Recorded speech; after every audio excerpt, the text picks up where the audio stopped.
c'est une situation un peu extraordinaire parce que pour déconfiner, votre premier réflexe, c'est de nous proposer une prorogation de l'état d'urgence et non pas ce qui est en train d'être discuté à la télévision en même temps que nous sommes ici, c'est-à-dire les annonces concrètes du déconfinement. Le Premier ministre, pendant que je fais mon intervention, ainsi que le ministre de la Santé sont en train de répondre aux questions des journalistes.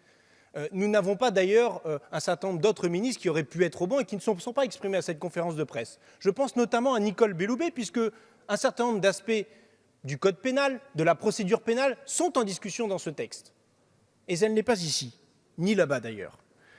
Preuve que vous n'êtes pas prêt, si vous êtes obligé de fonctionner de la sorte. Si vous l'étiez, nous ferions tout cela sur la base du droit ordinaire, ou en tout cas d'aménagements validés par le Parlement, pas dans des conférences de presse comme c'est en train d'être le cas à l'heure actuelle. Olivier Véran disait tout à l'heure, tout le monde veut reprendre une vie normale, mais vous comprenez, il y a quand même un virus et il faut s'en charger.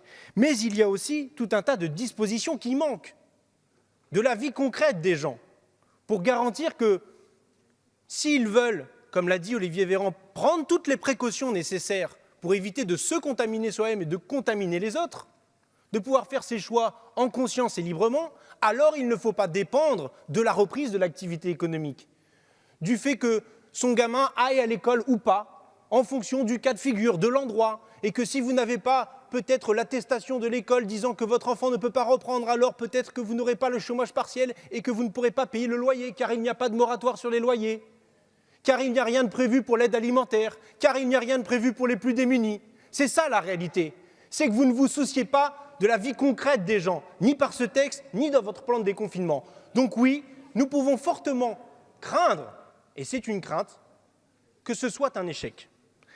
Là est la réalité. Parce que votre objectif, il est surtout économique. Là, c'est le ministre Le Maire qui a le plus raison de tous en disant « l'économie doit reprendre ».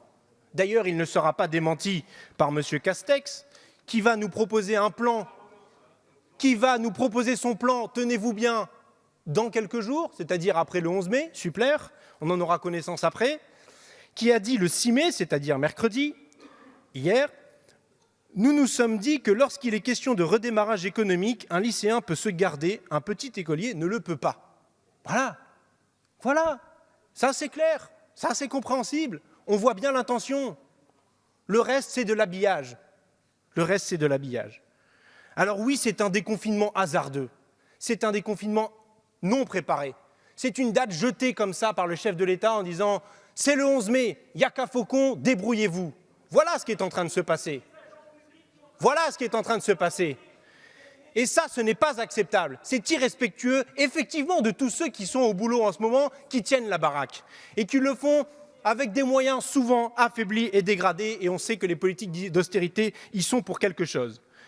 Et donc, effectivement, rien sur les moratoires sur les loyers, rien sur l'encadrement des prix, rien sur la gratuité des masques, sauf si vous êtes malade. Ah, quand même. Mais rien sur la gratuité des masques, dont vous serez obligé de les porter dans les transports en commun, sous peine d'avoir quoi? 135 € d'amende. Il y a d'autres pays où déjà, depuis des semaines, quand les agents de police contrôlent quelqu'un qui n'a pas de masque, ils ne lui donnent pas une amende de 135 €, ils lui donnent un masque.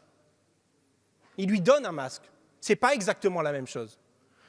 Alors nous, qu'est-ce qu'on est en train de faire? Interdire le versement de dividendes pour cette année? Non, ça on ne le fait pas. Un pôle public du médicament? Non, ça non plus. Un pôle public des transports pour s'organiser?